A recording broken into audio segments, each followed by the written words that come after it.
Welcome back to another episode of Daily Anime Talk, where I have an overview of the anime I've been watching with my thoughts as well. A lot of the episodes I watched in this episode will cover stuff from Wednesday and Thursday. So the first thing I watched was Sorcerous Saga Orphen, episode 3. Orphen, Magic, and Cleo are at the base of the Death Instructor, Madchen, which is their rest stop before getting to the city of Kimlock. Q, who is the leader of the Death Instructors, meets with the Pope figure to discuss the recent death of Childman, and that they should capitalize and kill the sorcerers. The Pope says to be patient and not get involved. Madchen and a retired instructor talk about how she is only taking Orphen to Kimlock to use him to kill Q. The retired instructor and Orphen discuss that he shouldn't go, but Orphen is set on going. Azali tries to infiltrate Kimlock as a sort of spirit projection, but there seems to be some barrier blocking her out from the main cathedral. Madchen and the disguised Orphen enter the city while leaving Cleo and Magic back at the hideout.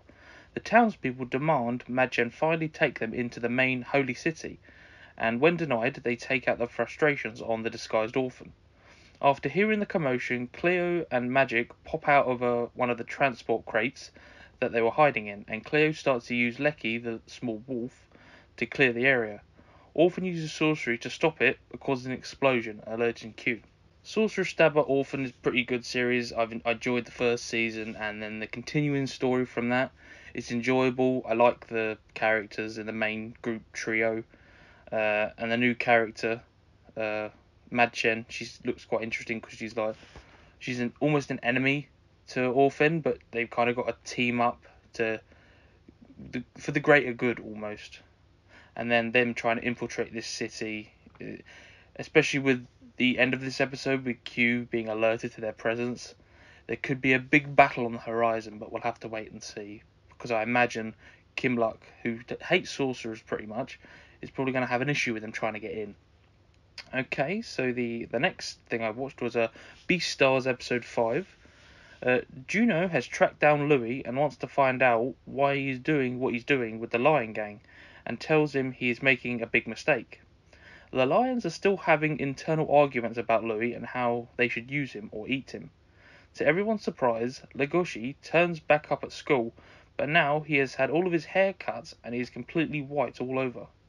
After his meeting with the Guardian Panda, Legoshi is now training at night to become completely resistant to the allure of meat, and through the training become stronger. Legoshi returns to the drama club with everyone, surprised with his new look. Legoshi needs to keep up appearances at school during the day and then training at night. The newer RAM student, Pina, who is being shown around by Legoshi, starts to tease and get very up close to Legoshi, which stresses him out because he is training, and Pina's general attitude doesn't really mesh with him very well. Louis confronts his father, telling him everything, and demands he sign his school release papers, even pulling a gun on him. I'm enjoying Beastars. The character progression of Louis and Legoshi is interesting to watch, because Louis is like, he's fallen, but he's like trying to keep a steady line because he realizes how this world is. It's not very forgiving to herbivore characters. But then Legoshi, he's also on a very difficult path for a carnivore, because he can't protect the herbivores without first training himself, from because otherwise he could be a danger to them while trying to protect them at the same time. So his training hopefully will get a bit more intense to show how difficult it's going to be for him, because it's not going to be easy at all, and this episode show it's not, because the panda just showed him it was a chunk of meat on a hook, and Legoshi was having a hard time dealing with that. So I imagine the training is going to become a lot more difficult, so he can actually save the Haru and all the other herbivores, and also solve the mystery about the alpaca at school. The next thing I watched was a Heaven's Design Team episode 5. It gives a quick recap of after Ueda used the curse God sent her to hell. Ueda suddenly returns while everybody is moping. God had only sent her on a business trip to hell and not permanently. A worker from Hell appears, Yokota, and asks the team to help craft a mascot for Hell, with two teams coming up with new ideas. The first idea is a three-headed dog, Cerberus, and the second is a three-headed crocodile which resembles a dragon. Both are accepted with the addition of a skull design on the back of a moth from the insect department. Next, everyone is having lunch, and as usual, Kimura has the biggest lunch set, including one of his newest creations, the lobster, which is accepted by God. Uh, Unibara then brings one of his newest creations to eat with them, an otter. But with the continual improvements of Kimura, the otter is changed from a freshwater one that eats frogs to a sea otter that eats mussels and urchins by using rocks to open them.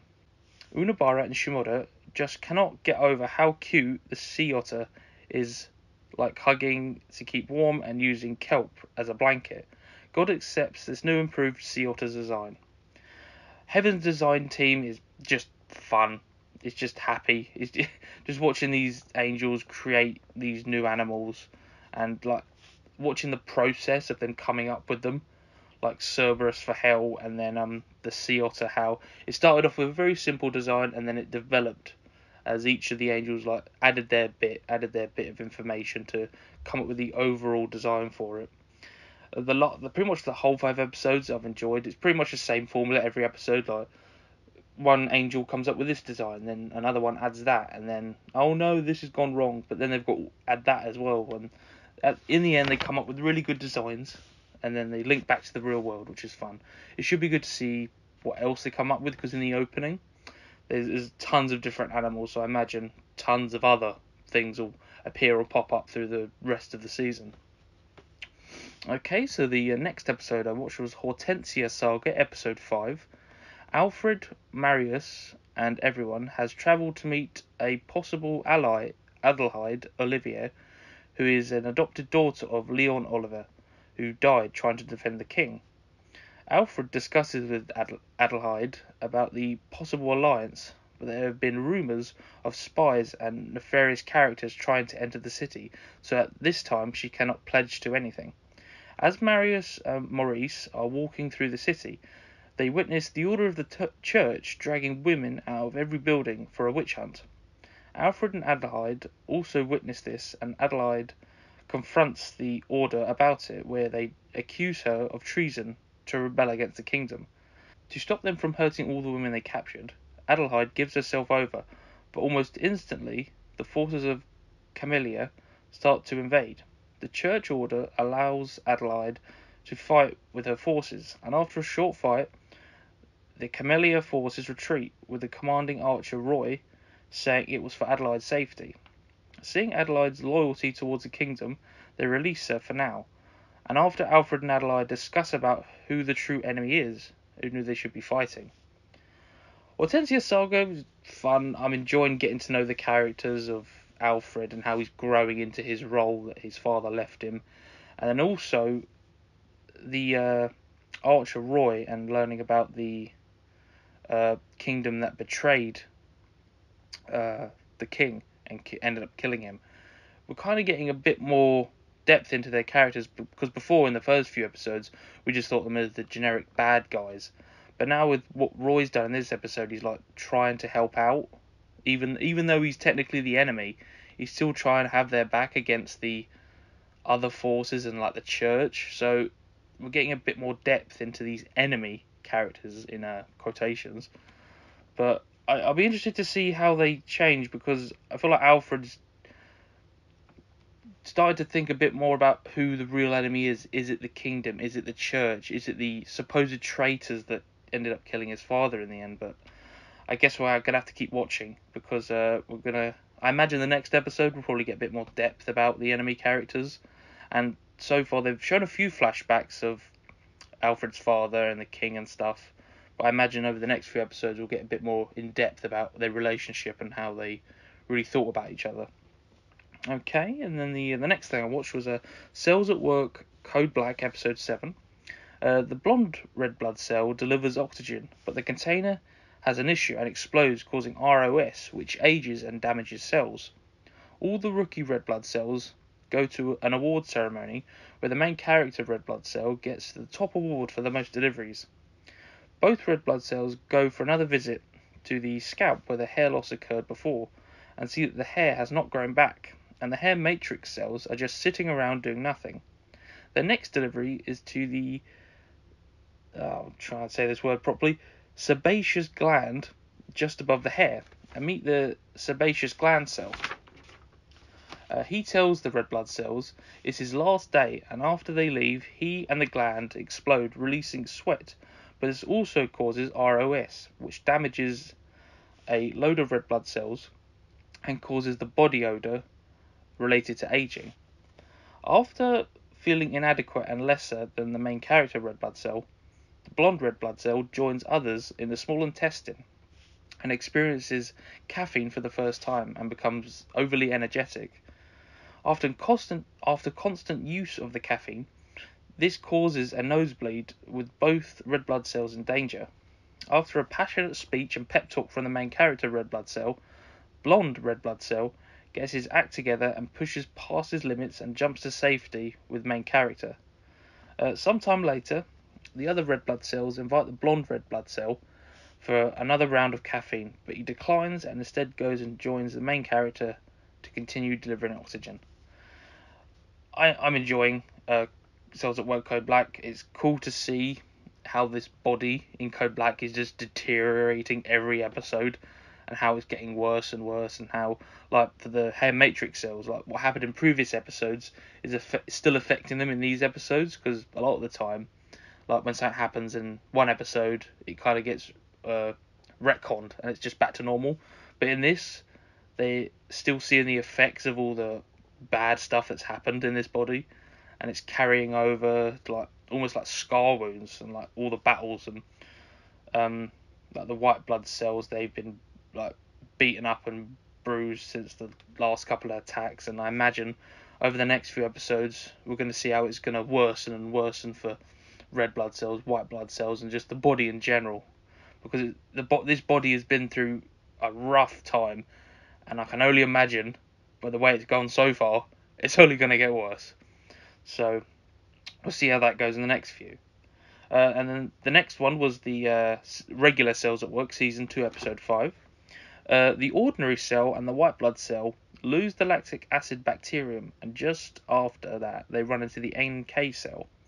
The ordinary cell runs to find the lactic acid cell, but keeps running into other immune cells like a group of macrophage covered in blood and guts, which scares him. While the ordinary cell, white blood cell, and NK cell look, they hear that influenza has infiltrated. Ordinary cell sees red, thinking it's the lactic acid, but it's an infected cell. The B cell and the memory cell come to fight the influenza, but realise it's a mutated strain, and no one knows how to fight it. The lactic acid has been with dendritic cell, and it has allowed him to activate, and when he does, he can activate other immune cells. The influenza join to start a stomachache, which no one can handle, but with the activation from the dendritic cell, all the immune cells easily finish off the influenza cells off. The ordinary cell returns the lactic acid to the others, while white blood cell and NK cell talk. NK cell tells white blood cell that the cancer cell has most likely returned and will be coming for him. I said cell a lot in that, but a lot of the characters don't have many different names, so that's how that goes. But Cells at Work, it's fun. I've liked spending a bit more time with the ordinary cell, because a lot of the time it's either like white blood cell or red blood cell, with them just doing the regular jobs. But ordinary cell, he's kind of just like the background character. He doesn't really have anything to do.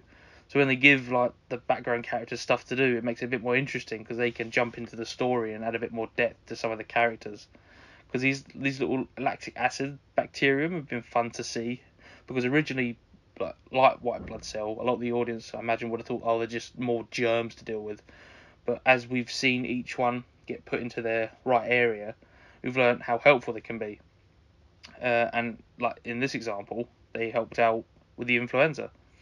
But at the end of the episode, finding out about the cancer cell, they've set up, I imagine, the last like big section of the season. So I imagine like the next few episodes we won't see him, but then like in the last like 4 or 3 episodes, the cancer cells going to come back full force, and we're going to have a full-on war against the cancer cells.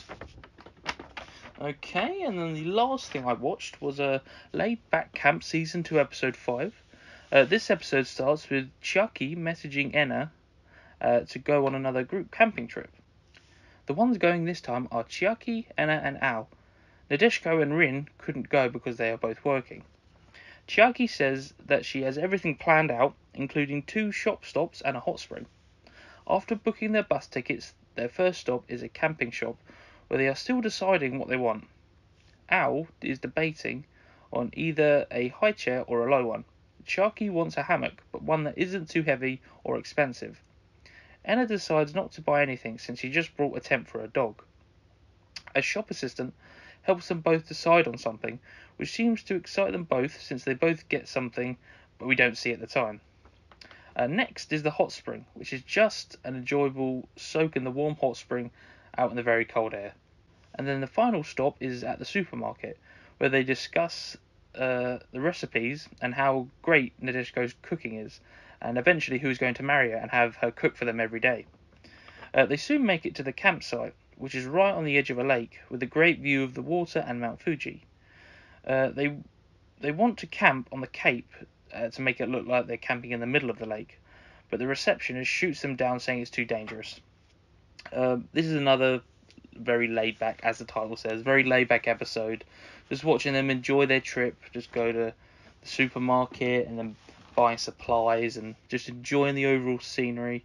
Yeah, laid back camp's just a fun, relaxing time to watch, and like every time Chucky does something, she always does something wrong, and then the other two will look at her with very complex faces, like, why are you so bad at doing your job? But yeah, it's fun to watch. It's very relaxing. It's very moe and just sitting there, just having a fun time camping. But for now, that's everything I watched recently. Make sure to look out for new episodes that will be coming up in the next few days. I'm going to have the regular daily news stuff, and then I'm also watching Dragon Ball. That episode should be up in the next day or so. So keep an eye out for that. But if you like, do give the video a like and subscribe to keep up with all the episodes I'm going to be uploading. But until then, I will see you next time.